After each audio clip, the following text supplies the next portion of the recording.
Olá! Hoje a gente vai mergulhar em umas regras que, apesar de invisíveis, governam absolutamente tudo, desde um ônibus freando até o lançamento de um foguete. Basicamente, são três leis fundamentais que ditam o ritmo do nosso universo. Para começar, vamos pensar numa situação bem no dia a dia. Quem nunca passou por isso, né? Aquela sensação de ser jogado para frente quando o ônibus para de repente. Pois é, essa experiência é a chave para a gente entender a primeira grande regra do movimento.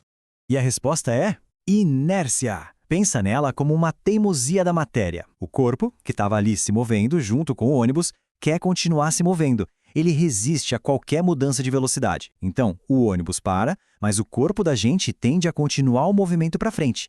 É pura física em ação no transporte público. Ok, mas e quando uma força externa de fato aparece e consegue vencer essa inércia? Bom, é aí que a segunda lei entra em cena, para mostrar a matemática por trás de todo esse movimento. A intuição aqui ajuda muito. Empurrar um carrinho de supermercado vazio é moleza, né? Ele acelera rapidinho. Agora, um carrinho cheio, com muito mais massa, exige um esforço bem maior para conseguir a mesma aceleração. Ou seja, menos massa, mais aceleração. Mais massa, menos aceleração. E essa imagem mostra o outro lado da moeda.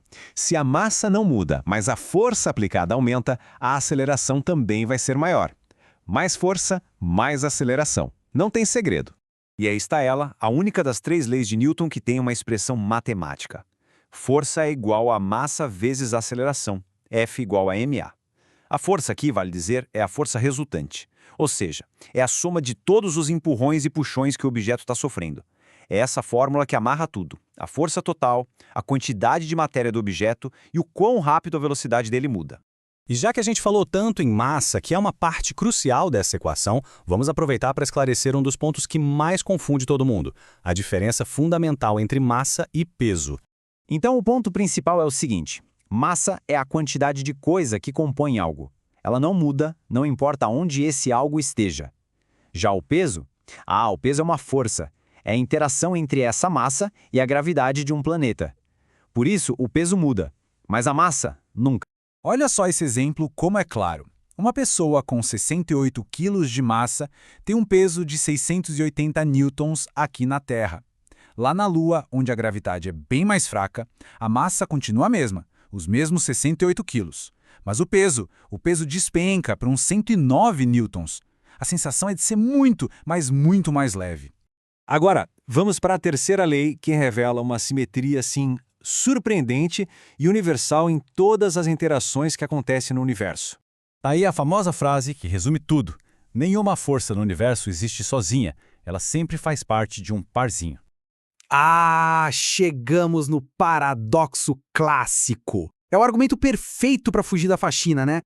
Se eu empurrar o armário, ele me empurra de volta com a mesma força, então nada vai se mover. Mas claro, a física tem uma resposta bem elegante para isso. E aqui está o pulo do gato. A força de ação, o empurrão da pessoa, atua no móvel. A força de reação, o empurrão do móvel, atua na pessoa. Como as forças estão em corpos diferentes, elas não se cancelam. O movimento do móvel depende só das forças que atuam nele. A gente vê isso acontecer em todo lugar. Para andar, o pé empurra o chão para trás e, como reação, o chão nos empurra para frente. Um foguete não sobe porque empurra o ar. De jeito nenhum. Ele expele gases para baixo e, como reação, esses gases o impulsionam para cima. Simples assim. Que tal a gente desvendar agora outra grande confusão? Dessa vez, vamos analisar as forças que atuam num objeto parado, tipo um livro em cima de uma mesa. A configuração parece perfeita, não parece? Duas forças, mesma intensidade, sentidos opostos. É um caso clássico de ação e reação. Só que não é. A resposta é um sonoro e definitivo não. E o motivo é exatamente o que a gente acabou de ver sobre a terceira lei. O ponto crucial, mais uma vez, é que os pares de ação-reação sempre atuam em corpos diferentes. A força-peso e a força normal estão ambas atuando no mesmo corpo, o bloco. Por isso, elas não podem ser um par. O verdadeiro par do peso do bloco é a força de atração que o próprio bloco exerce sobre o planeta Terra. E o par da força normal, que é a mesa empurrando o bloco para cima, é a força do bloco empurrando a mesa para baixo. Certo, agora que as três leis estão mais claras, vamos ver como elas se aplicam a uma força muito real que sempre tenta parar o movimento: o atrito. O atrito é essa força de resistência que surge do contato entre as superfícies. Tem o atrito estático, que é aquele grude inicial que a gente precisa vencer para começar o movimento.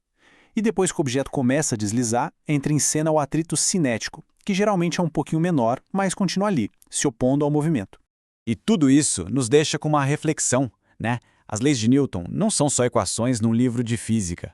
Elas são a coreografia invisível que rege o universo, desde a queda de uma maçã até a órbita dos planetas. A pergunta que fica é: que outras interações fantásticas a gente ainda não percebe no nosso dia a dia